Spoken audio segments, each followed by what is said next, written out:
الله تعالى وبركاته. صديقاتي أصدقائي، نتمنى تكونوا بخير وعلى خير وبصحة جيدة إن شاء الله. مرحبا بكم في قناة كويزين وفاء، ومرحبا بيا عندكم مجددا. مرحبا بكم في فيديو جديد وشهوة جديدة ورائعة وسهلة. المقادير ديال هاد الوصفة اللي غادي نشاركها معاكم: اولا الاكلة راها وجدية 100%. كما كتشوفوا معايا عندي هنايا البودان. المهم البودان راه كيتباع في الجزار. جبت هنا البودان، غادي نقطعو على شكل دوائر كما راني مقطعته هنا. غادي نكملو التقطاع. غادي نحتاج واحد 4 مطيشات صغارات. الا كان عندكم الحجم الصغير ديروا 4، انا عندي مطيشه كبيره درت 3. كذلك واحد 2 بصلات غادي نقسموهم، كل بصله نقسموها على النصف.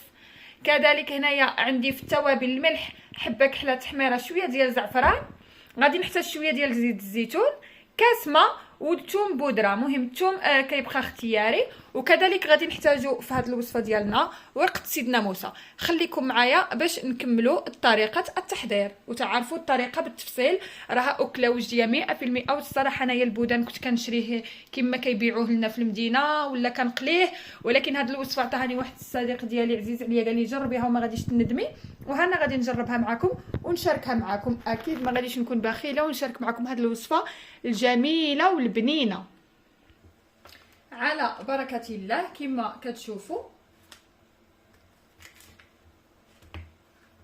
البودان الوجدي ومن لا يعرفه، اكيد اي مرأة او اي واحد غادي يهود المدينه وجاه الجوع راه اكيد غادي الاكله الوحيده اللي يفكر فيها ياكلها في المدينه سواء كران سواء البودان. فانا غادي نشارك معكم هذه الطريقه وديروها لوليداتكم، وانا اكيده ما غاديش تبقاو تستغناو عليها وغادي تعجبكم بزاف. المهم كما كتشوفوا هنايا كنقطع البودان بهذه الطريقه على شكل دوائر. لحقاش دي فوا البودان كيمشي جزار ما كيكونش مصاوبو مزيان. اون فوا كتبدا يتقليه كيبدا يطردق ويتحل ويتفرتت كامل. وكاين البودان اللي لا. وانايا هاد الوصفه اللي عطاهاني جزار، يعني غنجربها معكم وغادي نشوف. فوالا بهاد الطريقه. ثاني طريقه اخرى اللي غادي نحتاجوها، وهي غادي هاد المطيشه ما غاديش نقطعوها، فقط غادي نديروا لها هكا على شكل زائد من الفوق بهذا الشكل. وغادي نخليوها تنديروها فوالا بهذه الطريقه.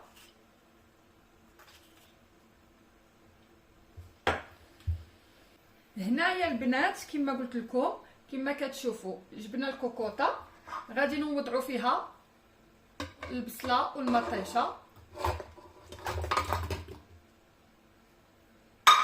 كذلك غادي نوضعوا توابل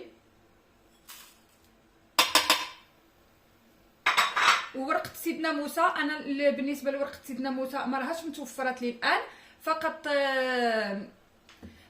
غادي راني عاد صيفط خويا يشريها لي، يعني غادي نديرها في الاخير. يمكن لكم تضيفوا ورقه ديروها هنايا. كذلك غادي نديروا شويه ديال زيت الزيتون. غادي نديروا كذلك كاس ديال الماء، وانا نقول عفوا نصف كاس، سمحوا لي ما ديروش عليا. والان غادي نضيف الثوم بودره. الثوم كيبقى اختياري، انا غادي نزيدو غير من راسي الصراحه بشويه، لحقاش لاصوص كنبغي فيها الثوم. عفوا صافي كما كتشوفوا بهذه الطريقه. غادي نبلع الكوكوط وغادي نمشي نديرها فوق النار لمده 10 دقائق حتى ل 15 دقيقه على نار مهيله. كما كتشوفوا هذا هو القوام اللي خصو يكون عندنا. الان غادي نمشي نبلع عليها ونرجع معكم. سمحوا لي الفيديو ما كانش واضح مزيان لحقاش زاويه التصوير بدلتها، داكشي علاش راني معذبه شويه، ماشي مشكل. بالنسبه للبودان غادي نخليوه حتى الاخر ونضيفوه. البنات كما كتشوفوا ها هي المطيشه والبصله ديالنا حصلنا عليهم. الان شنو غادي نديرو؟ غادي نبداو نميكسيوهم.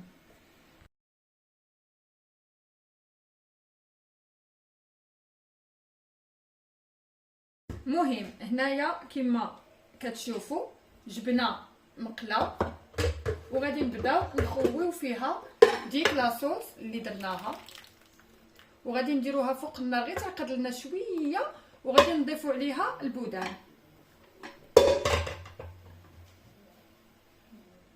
فتيات مهم كما كتشوفوا من بعد ما صافي ها هي عقدت لنا لاصوص كما كتشوفوا. الان شنو الخطوه المواليه اللي غادي نديرو؟ غادي نديرو هاد البودان هنايا هكا بهاد الطريقه،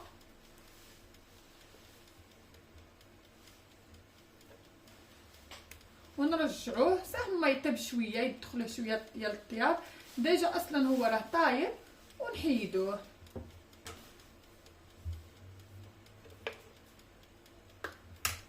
كذلك ما نساوش ورقه سيدنا موسى تعطي لنا ديك البنه ديالها. نكملوا التستيفه ديالنا ونرجعوه فوق البوطه. غادي فاش يطيب ان شاء الله نرجع معكم.